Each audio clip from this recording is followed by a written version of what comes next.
Olá, boa noite. Começa agora mais uma edição do NIT Notícias.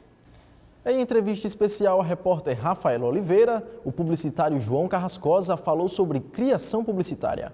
Vamos rever agora.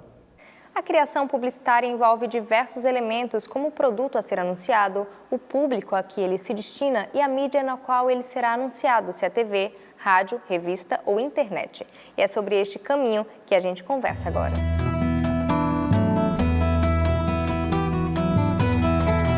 E quem vai falar sobre a criação publicitária é João Carrascosa, publicitário e poeta. Boa tarde, João. Boa tarde. João, você é formado em Publicidade e Propaganda na Universidade de São Paulo, né? Você formou em 1983. De lá para cá, essa questão publicitária, muita coisa mudou? Olha, eu vim de uma geração, em 83, quando me formei, que era uma geração, vamos dizer, intermediária. Porque anterior a essa minha geração, você tinha muitos publicitários que não tinham cursado ainda uma escola de comunicação ou com um curso de Publicidade e Propaganda como especialidade. E mais adiante se tornou uma norma. Então, o tempo que eu comecei a trabalhar, muito poucos publicitários ainda eram formados, e o veículo que mais estava sendo desenvolvido como linguagem, um aprendizado dessa linguagem, era a televisão. Então, hoje você não tem, como era na minha geração, que os cursos de Publicidade e Propaganda, eles eram dimensionados de tal forma que os departamentos, quer dizer, as disciplinas que você tinha na faculdade, elas eram relacionadas com os departamentos que você passaria por uma agência.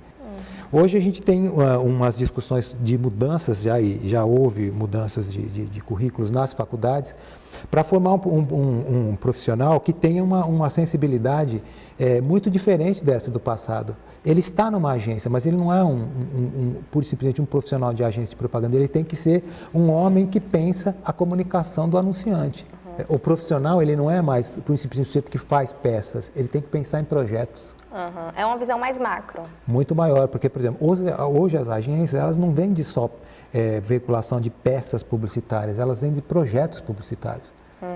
Você entra com um job numa agência e não se coloca a seguinte questão: olha, daqui para frente temos que fazer um anúncio, temos que fazer um spot de rádio. Não, o que nós vamos fazer? Às vezes é pensar em mudar a embalagem daquele anunciante. Às vezes é fazer uma promoção para ele, às vezes é fazer um evento, às vezes é fazer uma ação de guerrilha que ele não tinha pensado. Agora, professor, o senhor é poeta também, né? Escreveu livros, foi premiado, inclusive. Isso, de alguma forma, facilita no processo de criação? Eu acho assim, a história da propaganda, ela, não só no Brasil, mas em várias partes do mundo, ela revela que ela nasce se nutrindo da arte. Então, seja da direção de arte, da pintura, na redação ela se nutre da literatura. E depois, quando ela vai passar para a rádio e também para a televisão, ela também se adapta à espécie de formato de contar histórias. Então, à medida que você é um prosador, você é um escritor, você tem um repertório que dialoga com a cultura do seu literária ou cultura geral do seu povo, ou mesmo que mundial, você vai aprendendo e vai utilizando isso na construção de narrativas publicitárias. Tanto que você vai encontrar o bom profissional, o bom redator, vamos dizer assim, que sabe contar histórias. Alguns sabem apenas dissertar sobre um produto, fazer elogios a esse produto. Mas a publicidade dos anos 60 para cá, ela teve um paradigma, ela virou, ela não fala mais das características do produto, senão por meio de histórias.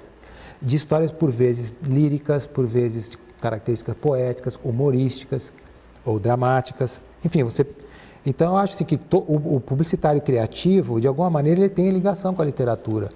E muitos escritores foram publicitários inicialmente. Né? Da geração, por exemplo, da minha, um pouco mais para frente da minha, mas assim, quando eu entrei para a publicidade, eu via alguns escritores que eram publicitários. Então, você tinha o João Baldo Ribeiro, tinha feito publicidade, tinha sido redator. Um pouco mais atrás tinha sido o Luiz Fernando Veríssimo. E fora uma geração muito de Inácio de Loyola Brandão, né, de Mário Donato, de João Silvério Trevisan, uma série de escritores que tinham passado por agência de propaganda e muitos passam também, como eu passei, quer dizer, eu fiz uma carreira literária e uma carreira publicitária ao mesmo tempo. Eu acho que essas águas se ajudam. A edição de hoje fica por aqui. A gente volta amanhã.